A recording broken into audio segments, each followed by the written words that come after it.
ஜெய் ஸ்ரீராம். அடியின் ஜிஎம் சுவாமிஜி. இன்றைய பக்தி தலைப்பிலே சிவன் ராத்திரியை பற்றிய சிறிய விளக்கங்கள். நிறைய புராண கதைகள் இருந்தாலும் அதிலே ஒரு சிறு துளி.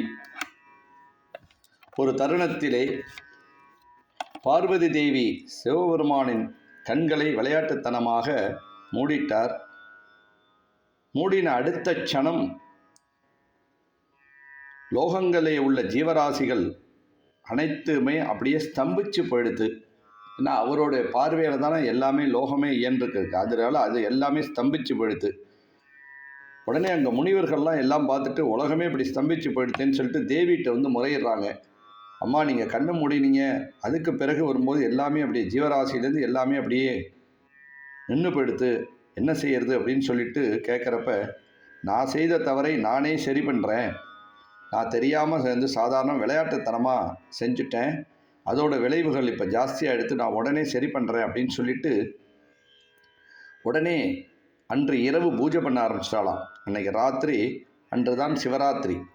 காலம்பரை வரும்போது பூஜைகள் ஆரம்பித்து மதியம் மட்டும் பூஜை செய்து, மதியம் பூஜை முடித்து சாயங்கால பூஜைகள் முடித்து இரவு முழுக்க கண் விழித்து பிரார்த்தனை பண்ண ஆரம்பிச்சிட்டாலாம்.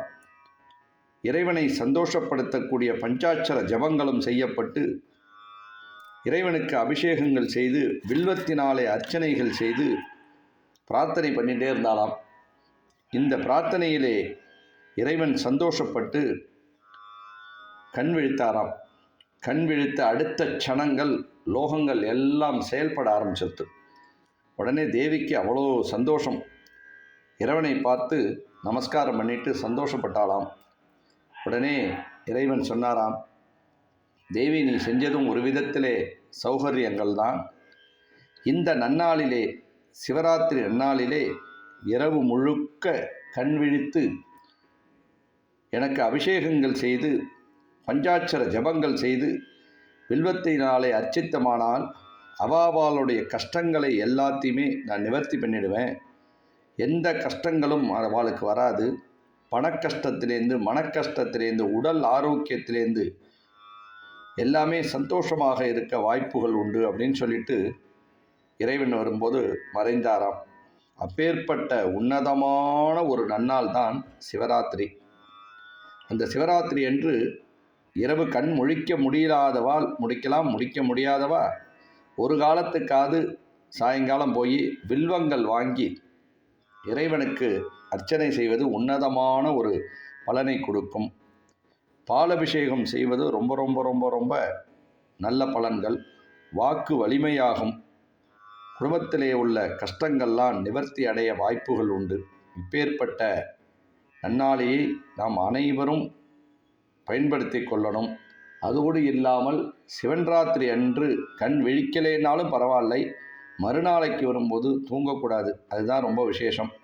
அதாவது ஏகாதசிக்கு எப்படி வரும்போது இரவு கண்முழித்து காலம்பரை விழிக்கக்கூடாது, தூங்கக்கூடாதுன்னு சொல்கிறோமோ அதே மாதிரி தான் இதுக்கும் ஒரு பலன் உண்டு.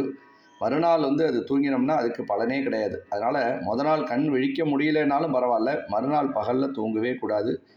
அன்னைக்கு விசேஷமான நன்னாளிலே காத்தால் எழுந்திருந்து பூஜைகள் செய்து விரதங்களாக இருந்து, அதாவது வரும்போது சாப்பாட்டிலே வெங்காயங்களோ பூண்டு இதெல்லாம் இல்லாமல் சமையல் சாப்பிட்டு அன்று ஃபுல்லாகவே இரவு ஃபுல்லாகவே விரதங்கள் இருக்கணும்.